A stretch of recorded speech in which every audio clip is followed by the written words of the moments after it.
Welcome to Court in Session. I'm your host, Justice Hype. This isn't the court of law, more like the court of personal observation, factual evidence, and personal experience, where at any time you or I may be the judge, jury, plaintiff, or defendant. It's all relative to your perceptions and your observations. Now, on the second episode, we bring into the court the case of Coach Joe Kennedy versus Bremerton School District. A case that is just one of the cases getting national media coverage, and that is pending within our United States Supreme Court.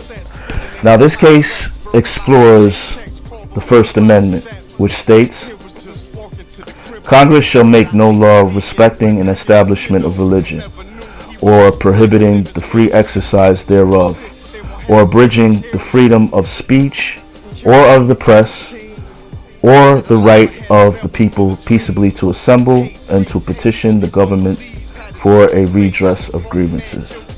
Wow, that says a lot. Freedom of speech, freedom of religion, the right to exercise religion, the right to not have government impose religion upon you. And I suppose there's a lot of gray areas that comes along as this case has made it into Supreme Court. It's very important as citizens that we pay attention to the federal court system and, of course, cases of this magnitude that make it to the Supreme Court level, as we could see by the confirmation hearings of Judge Ketanji Brown Jackson, and days worth of grilling, that this is not a position to be taken lightly. Cases being litigated on this level have a lot of impact and repercussions on our day-to-day lives and the society in general. So, moving further, who is Coach Joe Kennedy, and what is his relation to Bremerton School District? Okay, well, Coach Joe Kennedy was an assistant coach for the Bremerton High School football team in Seattle, Washington, which I do find very interesting that this case comes out of Seattle, Washington, which is typically known as a very left-wing, quote-unquote woke, liberal stronghold of the country. So it's very interesting that this case arises from that region of the country. Now, Coach Joe Kennedy began coaching in 2009 and by his admission is a devout Christian. I think that's neither here nor there, but I do know that religious sensitivity does play a part in our so-called separation of church and state. You see, regardless of whether we choose to acknowledge or not, the forefathers of this country may not have been religious men, but they were still men of faith. And trust me, I'm not here to defend them by any means, because a lot of the things that they did were egregious and very contradictory to being anyone of God or God-fearing. But at the same time, we must acknowledge in their writings that religion, faith, was an inspiring factor in the framework or the legal framework of this country. Now, obviously, coming from fighting a revolutionary war and for independence from Great Britain, they didn't want to be controlled by either the church, which had a lot of control at that time in Britain, England, or a monarchy, the king and queen. So they definitely had it in mind that they wanted the people to have the majority of the say in governing this country, and hence why we have what is called a democratic republic at this time, in which, in theory, the public makes the decisions that will frame our future and that will frame our legal parameters. So, moving along, what questions are presented in this case to the Supreme Court, as this has been struck down by the District Court of Washington, which ruled in favor of the Bremerton School District, and also another lower court before it made its way finally to the Supreme Court, where it's now pending. The main questions that are being entered into the court is whether a public school employee who says a brief, quiet prayer by himself while at school and visible to students is engaged in government speech that lacks protection of the First Amendment. And also, assuming that such religious expression is private and protected by the Free Speech and Free Exercise Clause, nevertheless compels public schools to prohibit it. Now, pay attention to detail. Coach Joe Kennedy began coaching the Bremerton High School football team in 2009. And after being inspired by a movie, he began praying by himself. Once again, pay attention to detail. He began praying alone after games at the 50-yard line. Now, as time went along, week after week after week, players from the football team began to join him, right? Players from opposing teams, coaches from opposing teams began to join Coach Joe Kennedy at the 50-yard line and participate in the prayer, which, by his statements and claims, was a silent prayer that didn't even mention the word God. And once again, he began the prayer by himself, kneeling in solace at the 50-yard line and praying. Okay? This continued for 7 years. And of course, as time went along, the gathering grew.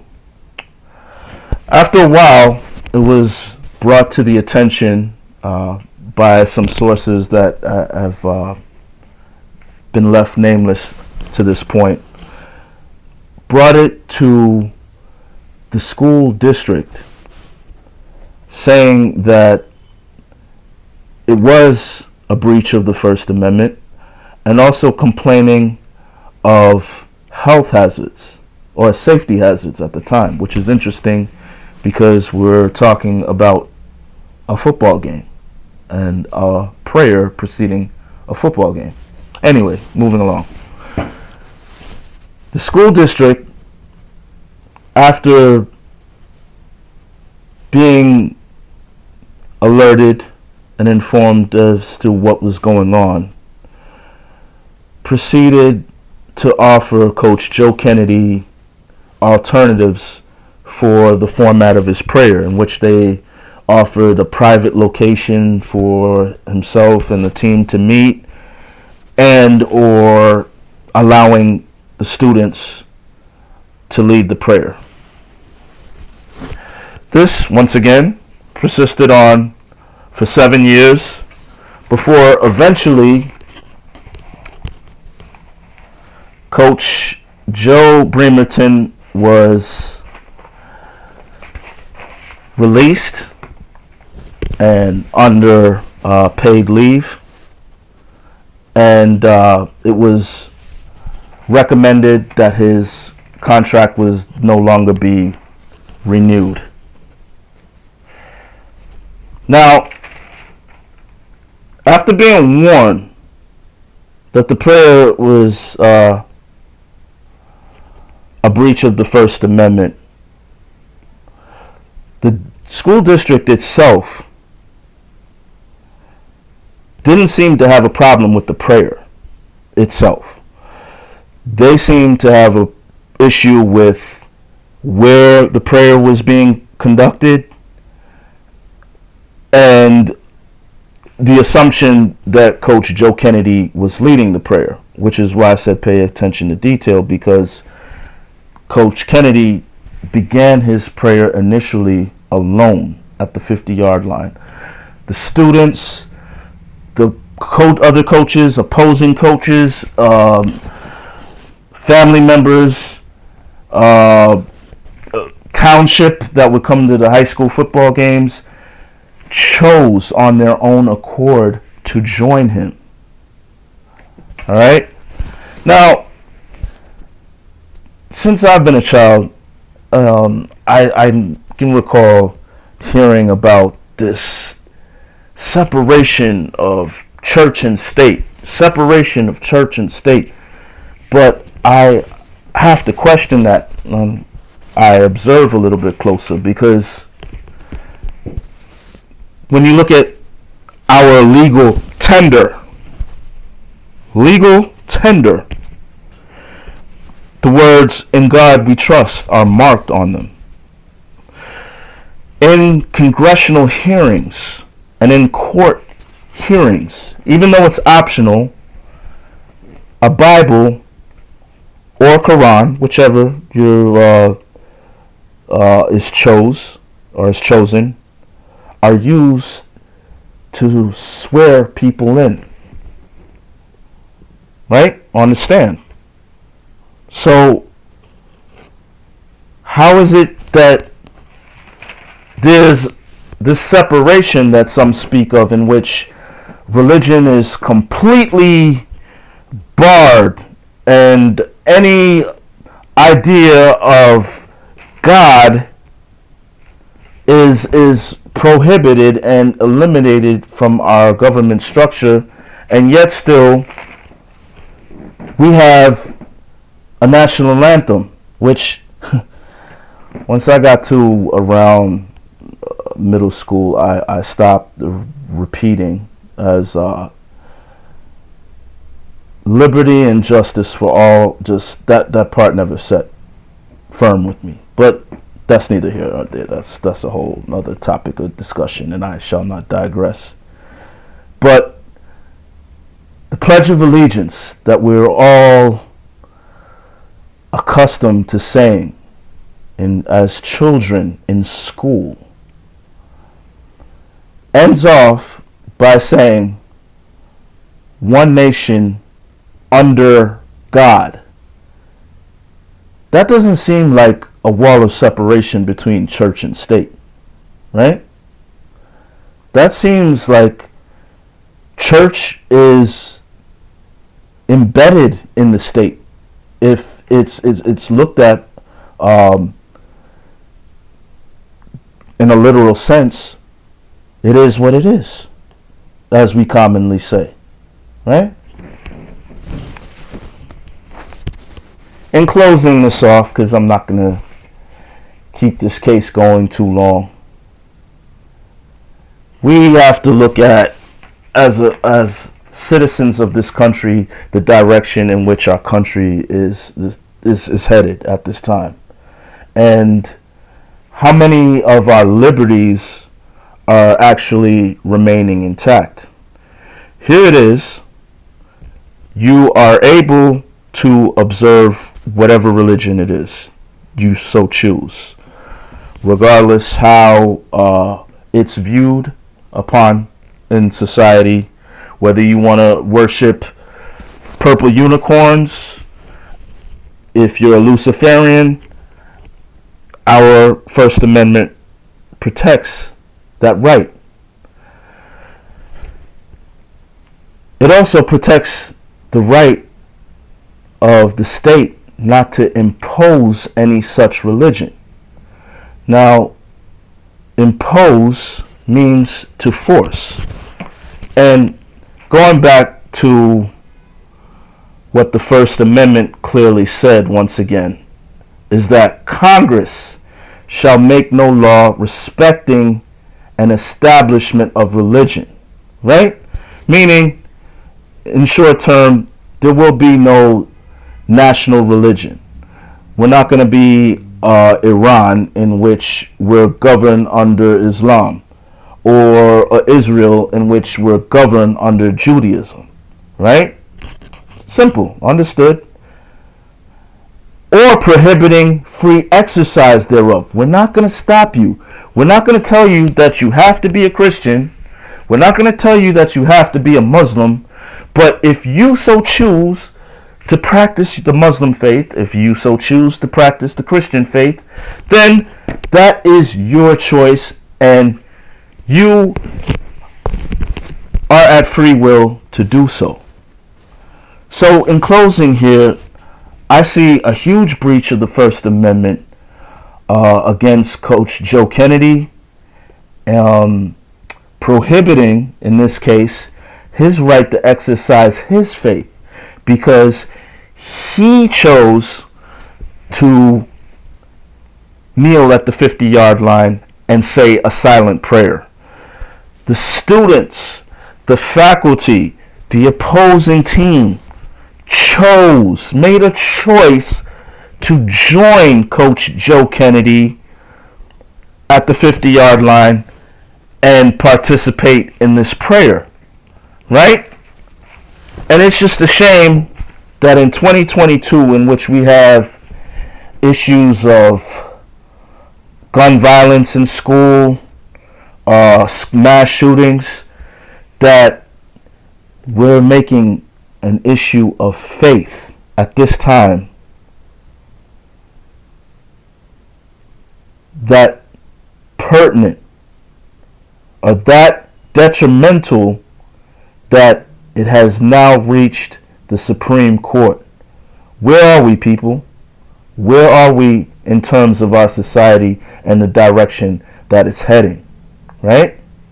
We see that we have cancel culture, and that the right of freedom of speech is constantly infringed upon through policies at work that you may sign off on. Every company has policies that you have to adhere to, and in many cases you sign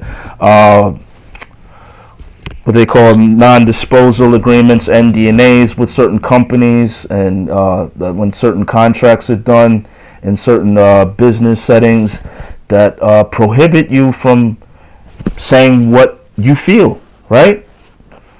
We have cases in which on social media it's quite prevalent that people are blocked and banned for their freedom of speech because these social media apps have rights of use and rights of passage that they use to operate, in which basically hinder your freedom of speech. So the way I see it, we're traveling down a very fragile road that could easily lead to the decay, the further moral decay of our society and of this country. And that wraps it up for the second episode of Court in Session. Court is now adjourned. Please like, share, subscribe, comment, however you feel. This was episode Court in Session, where many subjects are explored, subjects that I find interesting, subjects that I know impact us as a people, as a society in general.